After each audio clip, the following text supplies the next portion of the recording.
vamos a iniciar nuestro estudio del pensamiento filosófico de François-Marie Auré, quien se dio a sí mismo el seudónimo de Voltaire, que es como se lo conoce comúnmente a este filósofo. Y se lo conoce especialmente porque resulta ser uno de los genios, uno de los intelectuales franceses más importantes de su época. Es uno de los pensadores del famosísimo siglo de las luces, que nosotros lo hemos llamado Ilustración, que tiene mayor renombre y mayor importancia no solamente dentro de Francia, sino por muchos lugares de Europa. Y nosotros cuando hablamos de Voltaire, no solamente estamos hablando de un filósofo, sino que estamos hablando de un escritor, de un historiador, de un abogado y obviamente de un filósofo francés. Ese es el principal elemento o rasgo fundamental de François-Marie Auré. Voltaire, como tal, nace en París el 21 de noviembre del año 1694. Su padre es François Auré, quien era un notario,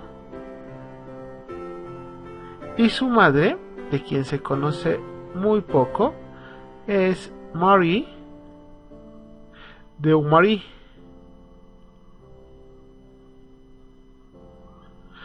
Se conoce muy poco fundamentalmente porque su mamá fallece cuando Voltaire tenía 7 años. Y podemos decir también que Voltaire fue el último de 5 hijos gestados dentro de este matrimonio. Su formación inicial la hizo estudiando en el colegio jesuita Louis le Grand.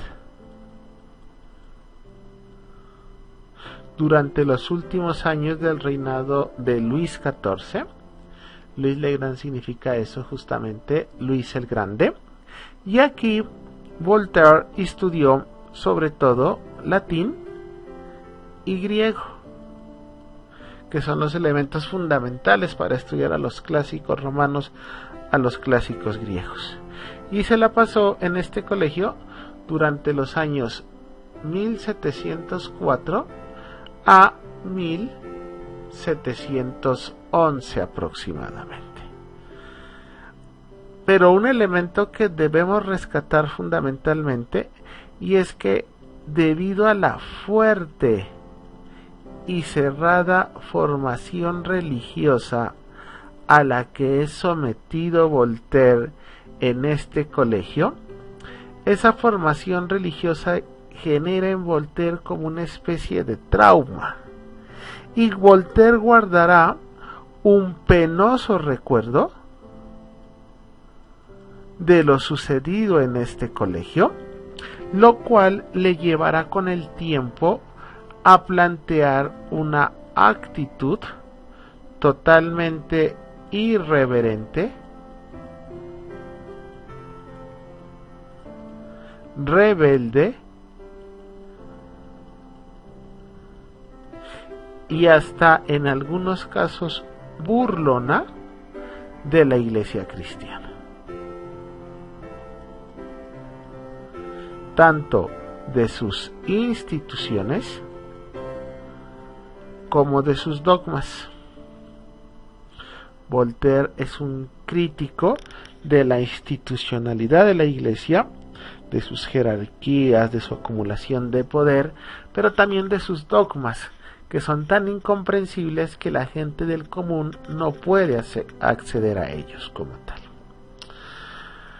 Una vez terminados sus estudios en Louis le Grand, hacia el año 1713, obtuvo el cargo de secretario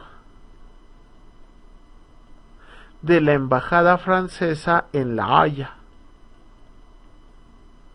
cargo en el que estuvo hasta que algún día fue expulsado debido a que Voltaire sostuvo una aventura amorosa con una refugiada francesa de nombre Catherine Dunoyer.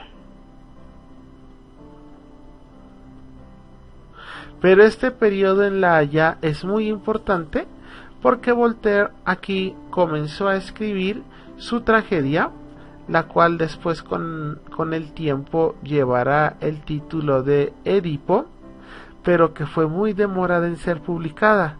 No se publicó sino hasta el año 1718. A la muerte de Luis XV, en 1715,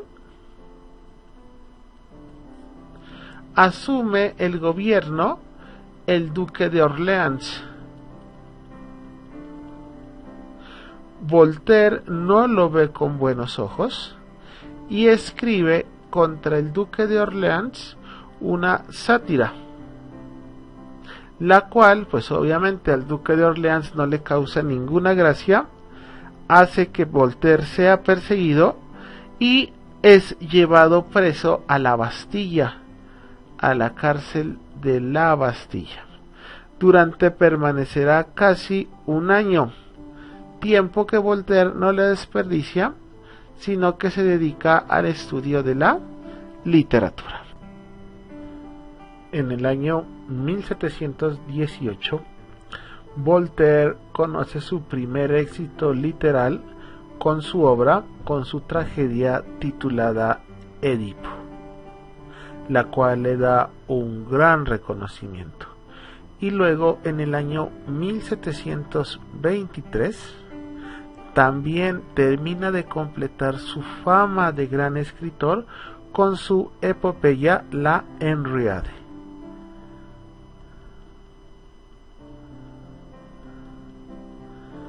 La cual es dedicada a Enrique IV. Pero lastimosamente, y a pesar del gran reconocimiento que Voltaire comienza a generar, no terminan los problemas para él. Una disputa que tuvo Voltaire con el noble de Rohan, con el cual había sostenido un altercado por una mujer, que lo llevó al punto de Voltaire citar o retar en duelo a este noble. Por esta razón, Voltaire fue encarcelado de nuevo en la Bastilla. Y al cabo de 5 meses, ahí se la pasó 5 meses en prisión, Voltaire fue desterrado para evitar un enfrentamiento a muerte con este noble y fue enviado a Gran Bretaña, donde pasó 2 años, de 1726 a 1729. Estuvo 2 años por Inglaterra. Y su estadía en Inglaterra, más que a un destierro y un castigo, fue para Voltaire un regalo, porque Voltaire pudo mezclarse, compartir con la élite literaria, con la élite científica y con la élite intelectual inglesa, que tenían una forma de ver el mundo totalmente diferente que los europeos, lo cual se convierte en una fuerte influencia que va a moldear y que va a determinar muchas partes del pensamiento de Voltaire.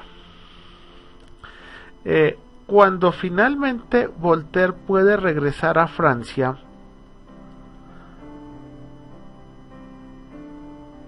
tiene o se plantea como objetivo difundir por toda Francia las ideas progresistas, esas ideas que a Voltaire le fascinaban, que eran las ideas en torno a lo político, que se habían desarrollado en Inglaterra. Voltaire se convierte, por lo tanto, en un difusor no solamente de las ideas políticas, sino también del pensamiento científico inglés, representado nada más ni nada menos que con Isaac Newton, y también se dedica a explicar el pensamiento filosófico de John Locke. Entonces, las ideas políticas, las ideas científicas y las ideas filosóficas que Voltaire propone en esta época son producto de la fuerte influencia que los intelectuales ingleses generan en nuestro filósofo. Estas ideas luego serán plasmadas en su obra Cartas filosóficas o Cartas inglesas. Y en Cartas filosóficas, Voltaire se coloca como objetivo mostrar a la sociedad francesa como una cultura, como un sistema social totalmente atrasado y totalmente intolerante.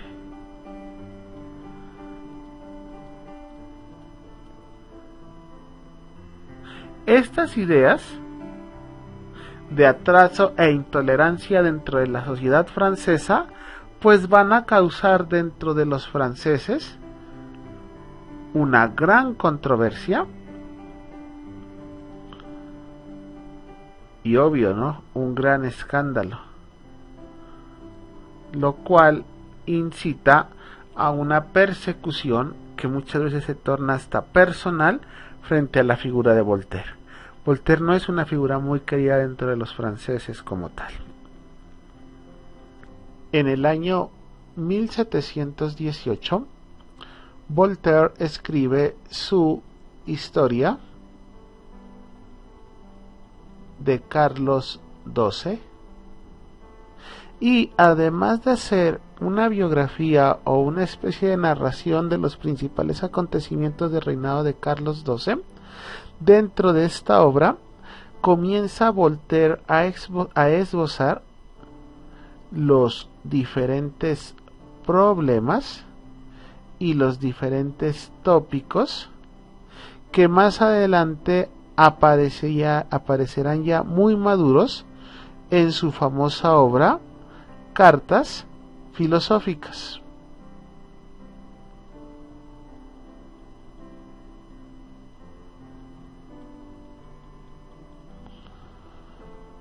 La cual es publicada en 1734.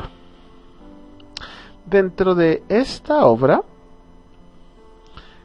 Voltaire lleva a cabo una fuerte defensa de dos elementos que son fundamentales dentro del pensamiento de Voltaire. Primero, la tolerancia que debe existir entre la religión y los diferentes credos de esa época. Y obvio, Voltaire defiende sobremanera la libertad ideológica. No se puede permanecer sometido a las ideas del rey. Y esta defensa de la libertad ideológica y de la tolerancia religiosa lo hace tomando como modelo, como referente fundamental, la permisividad de la sociedad inglesa.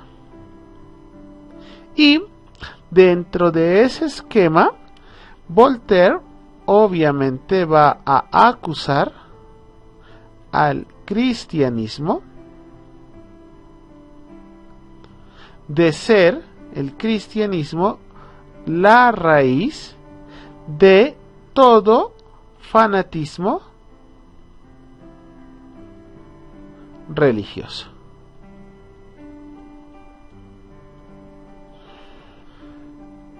En el año 1759, Voltaire publica su obra Cándido,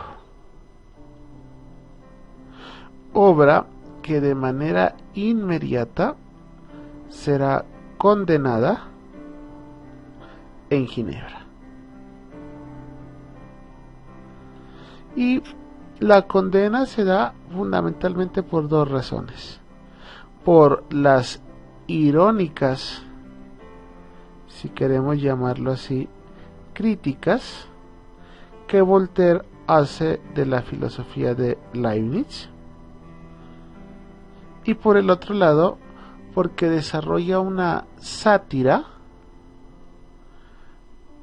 muy chistosa que va en contra de los clérigos, de los monjes, de los sacerdotes, pero no solamente de ellos, ¿no?, sino de los nobles, de los reyes y de los militares, toda la clase alta de una sociedad, lo que pues llevará un gran rechazo. 4 años más tarde escribe uno de sus obras más conocidas, que es el Tratado sobre la Tolerancia,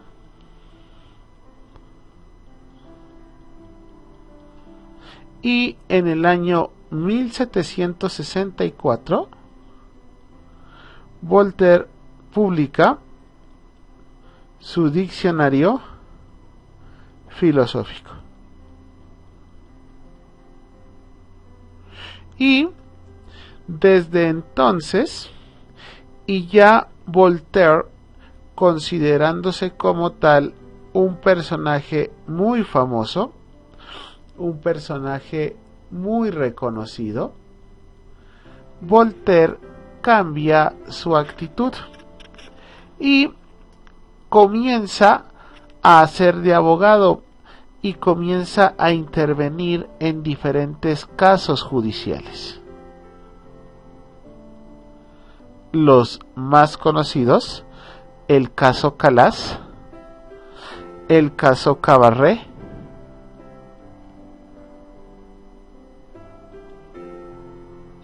y como tal, en esta nueva actitud, Voltaire se va a encargar de desarrollar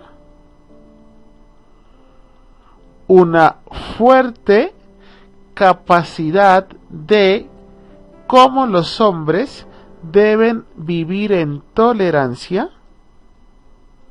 Voltaire defiende la tolerancia y la libertad del individuo frente a toda forma de dogmatismo y de fanatismo religioso.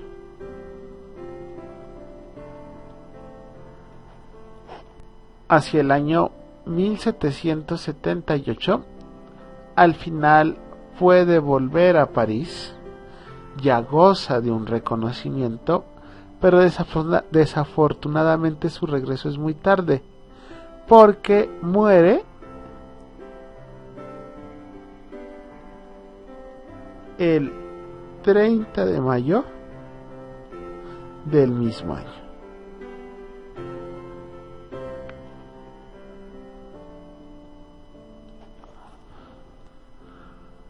Voltaire como tal es un pensador, es un filósofo, pero que desarrolla diferentes formas de hacer su filosofía.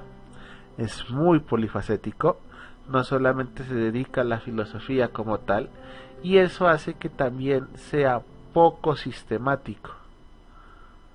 no es rígido en su pensamiento. Y a pesar de todo esto, Voltaire es el símbolo o uno de los símbolos del enciclopedismo ilustrado. La ilustración comienza con Diderot, pero Voltaire es uno de sus principales representantes, uno de sus principales símbolos. Pero también es símbolo de las modernas ideas que se gestaban en la ilustración. Sobre todo 3 ideas marcan el pensamiento de Voltaire, que también marcan el pensamiento ilustrado.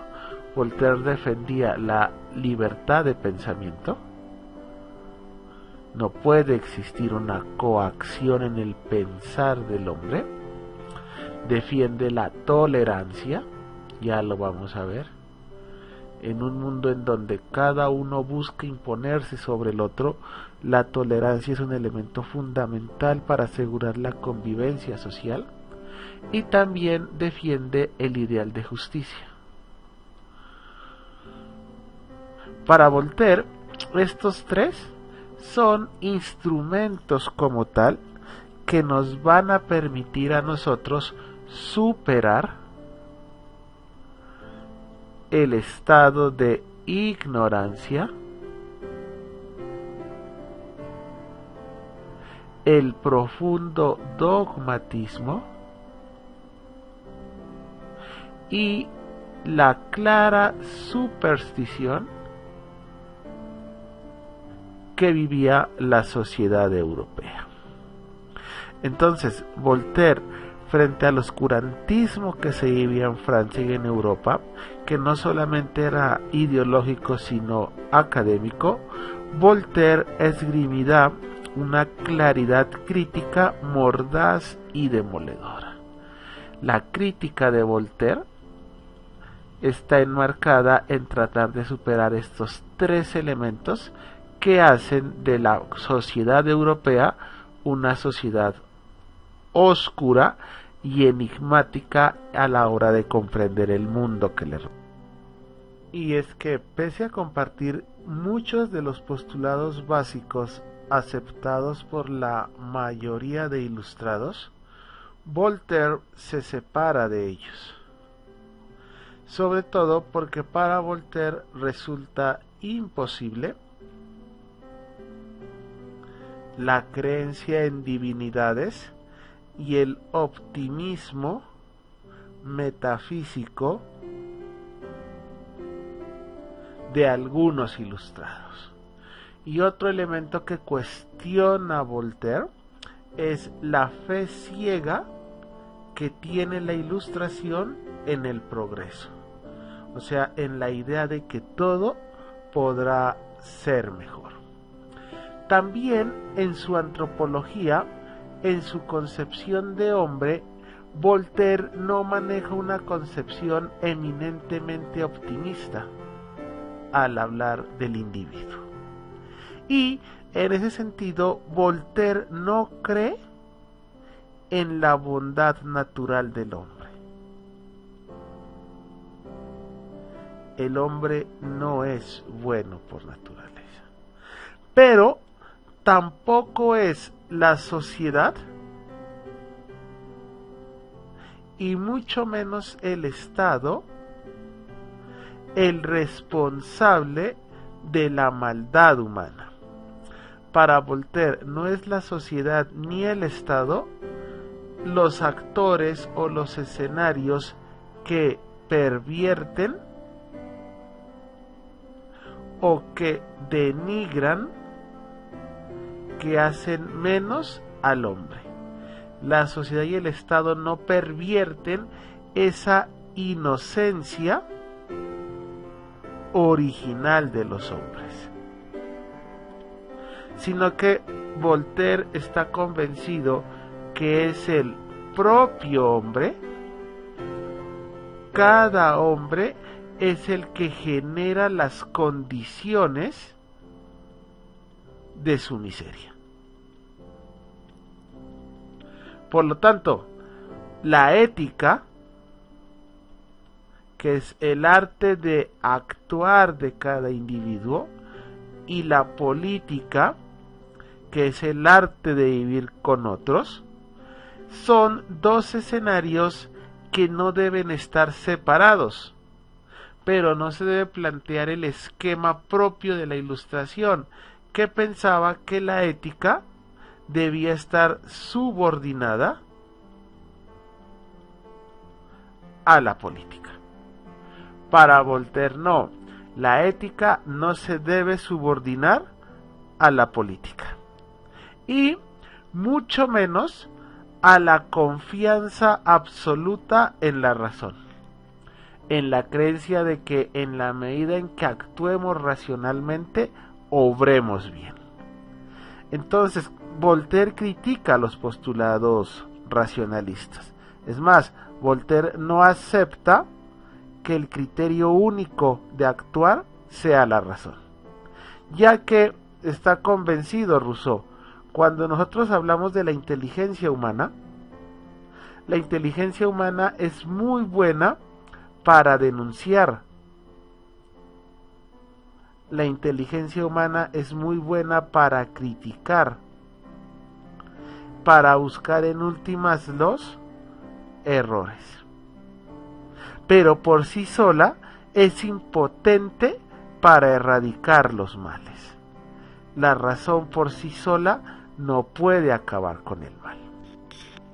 Uno de los temas por los cuales más se reconoce el pensamiento de Voltaire es el que corresponde al de la religión natural, que también recibe el nombre de deísmo.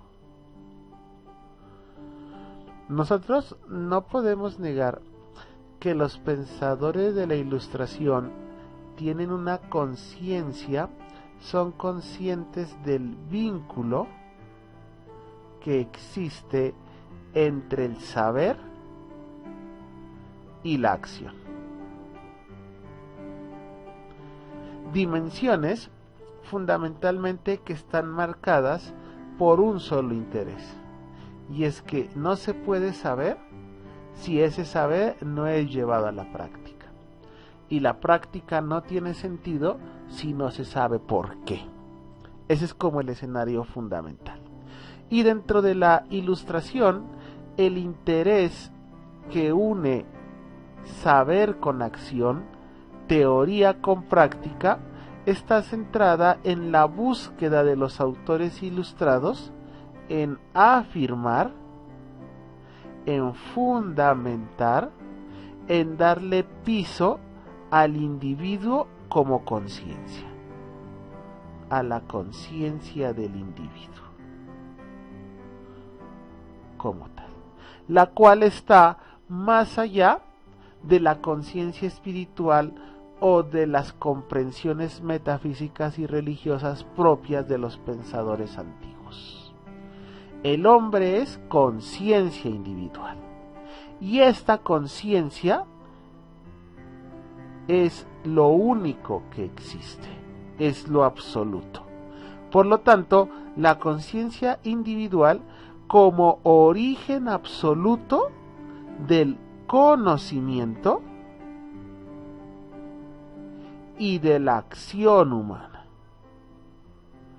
Dicho en otras palabras, lo que yo sé es producto de mi reflexión, es producto de mi conciencia, y lo que yo hago es producto de mis decisiones guiadas por mi conciencia. Yo no conozco por iluminación, ni actúo por revelación.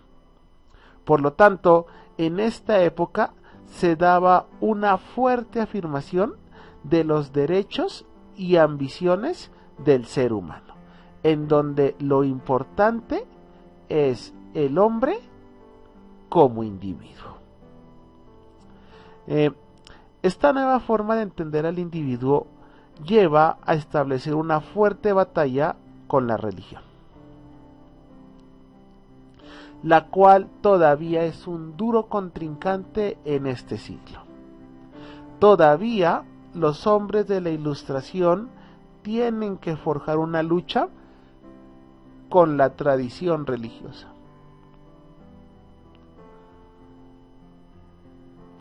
Es muy fuerte la tradición religiosa. Y los ilustrados, Voltaire dentro de ellos, tendrán que hacerles entender a los hombres que la tradición de la religión posiblemente está equivocada. Y todavía, dentro de la ilustración, los ilustrados siguen buscando la necesidad de separar, siguen buscando la separación de la moral humana de la religión cristiana. O sea, el hombre no actúa o no debe actuar bajo los principios de la religión.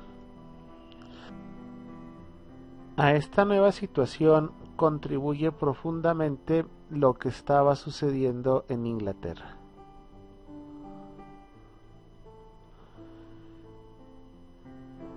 Y lo que sucede en Inglaterra aparece como el primer motor de estos nuevos cambios, ya que la guerra civil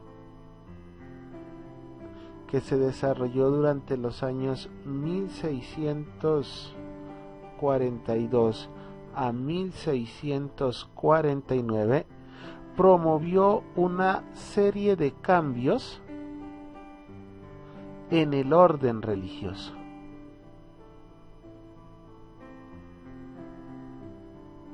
Los cuales precedieron más de 150 años a las campañas de Voltaire en Francia por separar la religión del Estado como tal.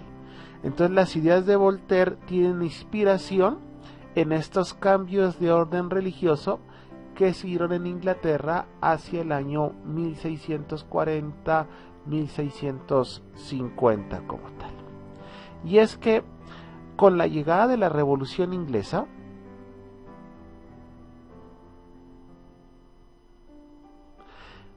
se permitió cualquier forma de opinión de tipo religioso. Y esta multiplicidad de opiniones pues fomentó profundamente una libertad de pensamiento.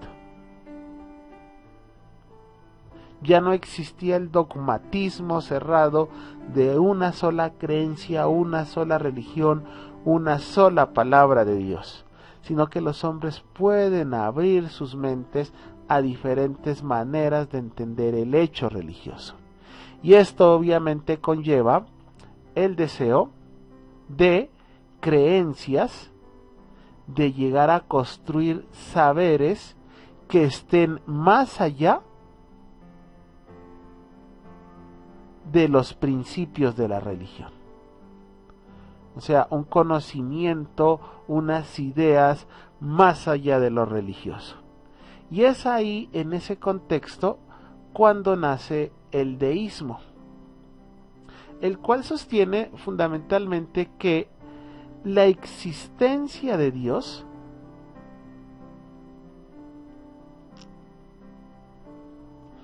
puede ser probada únicamente basándonos en la aplicación de la razón. O sea, el deísmo no es un ateísmo. El deísmo es la creencia en Dios, pero de un Dios que puede ser probado no a través de la fe, no a través de la religión, sino a través de la razón y obviamente de la ciencia. Y en ese sentido, el mundo puede ser descubierto a través de la observación y de la razón. Un deísta, por lo tanto, es definido como aquel o como aquella persona que cree profundamente en la existencia de Dios. Dios existe. Para un deísta eso no es asunto de duda. Cree en la existencia de Dios, o si lo queremos llamar, de un ser supremo. Pero el deísta niega el papel de la religión. Para un deísta la religión no es fundamental. Es más, la religión es accidental. Lo esencial es la creencia en Dios. La religión es accidental al contexto en donde nacimos o al contexto en donde nos movemos, basados obviamente en su creencia de la naturaleza y del método científico. O sea, que en la naturaleza se encuentra Dios y que la mejor forma de descubrir a Dios es con los medios que el hombre posee: la razón, el pensamiento o la ciencia. Por lo tanto, nosotros debemos entender el deísmo no como una religión, sino como una postura filosófica que acepta que todo hombre puede probar la existencia de Dios. Voltaire está claro, ¿no? O sea, el hombre no puede negar la existencia de Dios. Dios existe. Pero esa necesidad de probar la existencia de Dios, el hombre la puede hacer por sí solo. Y por lo tanto el hombre no necesita ni de la revelación y mucho menos de la fe, como tampoco de la tradición religiosa, para probar que Dios existe. El deísta, por lo tanto, acepta a Dios, pero el deísta no practica ninguna religión. Desde esta perspectiva, Voltaire está convencido, a partir de la contemplación, a partir del estudio que Voltaire hace del orden y de la armonía en la cual se encuentra sometida la naturaleza, pues para Voltaire ese orden y esa armonía deben tener una causa, no pueden ser casuales, no pueden ser espontáneos. Por lo tanto, el orden y la armonía de la naturaleza, al exigir una causa, nos plantea que debe existir un creador de todo ese orden y de toda esa armonía del universo. Y ese creador pues tiene que ser todopoderoso. Pero al mismo tiempo que Voltaire plantea y defiende la existencia de Dios y nos acaba de justificar por qué Dios debe existir, pero al mismo tiempo Voltaire se opone radicalmente a la posibilidad de demostrar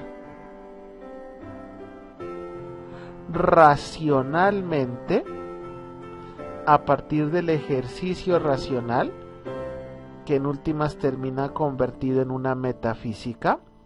Voltaire se opone a toda demostración metafísica que busque encontrar la esencia de Dios.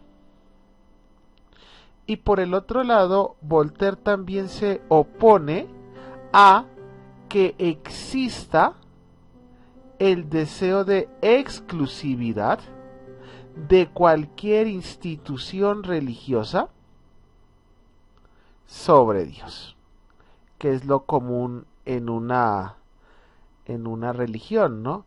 Creer esa religión, que esa religión es la que representa de manera total a Dios. Para Voltaire, ninguna religión manifiesta o es creada por Dios. Las religiones son creaciones totalmente humanas.